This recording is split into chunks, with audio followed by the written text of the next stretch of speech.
In many of the things you've written in your book and elsewhere and in this publisher's page, one repeated theme is that political power and social power, economic power are all connected. And that economic power sometimes must or can precede the political power. How does that balance out in your mind? Well, I mean, I always, politically, I always thought it was the right thing to do to support my school, but I had to have the money and the wherewithal to do it. Right? I think that you can have great ideas and great thoughts, but they have to be backed up by something. Even if you have a son that's running for president of city council, one of the most important things he has to do in order to be politically able to drive home his philosophy of what he thinks he should do as a president of city council is to get himself elected. In order for that to happen, it's going to take resources. And so that's a part of it. I think you need those things have to go together. I mean, they can't work of themselves politically independent. I mean, if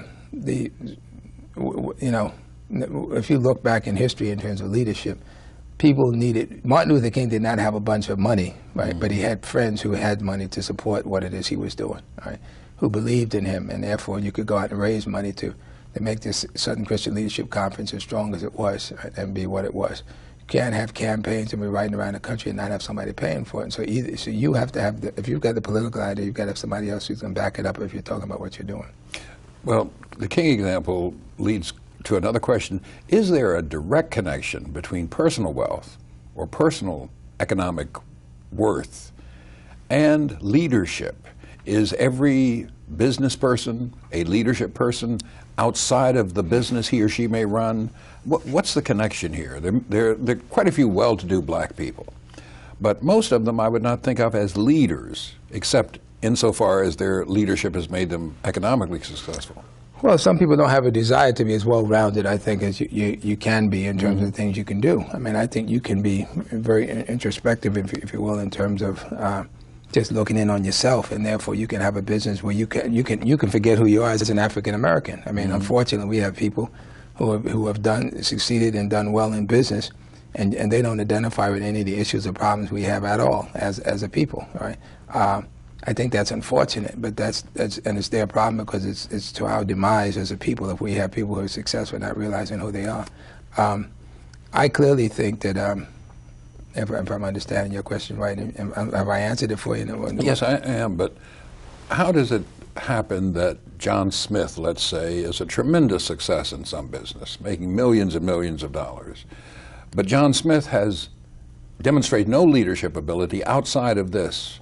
Not because he's conservative or because he doesn't belong to the NAACP, but he just has no social conscience. How does that happen, that this separation between success here and no engagement here? Well, like I said, you can come hear my speech this afternoon when I lecture at the business school, because that's right on the money for where I'm going to be speaking to these students. I say you got to do both. Right? I think it makes you less of a person. I mean, I would like to believe that there are very few. I know John Smith, who was the chairman of General Motors, just stepped down recently. That was his name. He was the chairman of General Motors, the world's largest corporation. But he was also a person involved in many social changes. One, because it was the right thing to do, and two, because it made good business sense. He supported the United Negro College Fund. He supported the NAACP. He supported things within what you would identify as the white community, if you will. Or the general market area. And so therefore, he recognized that those two things did go together, and it was good for business.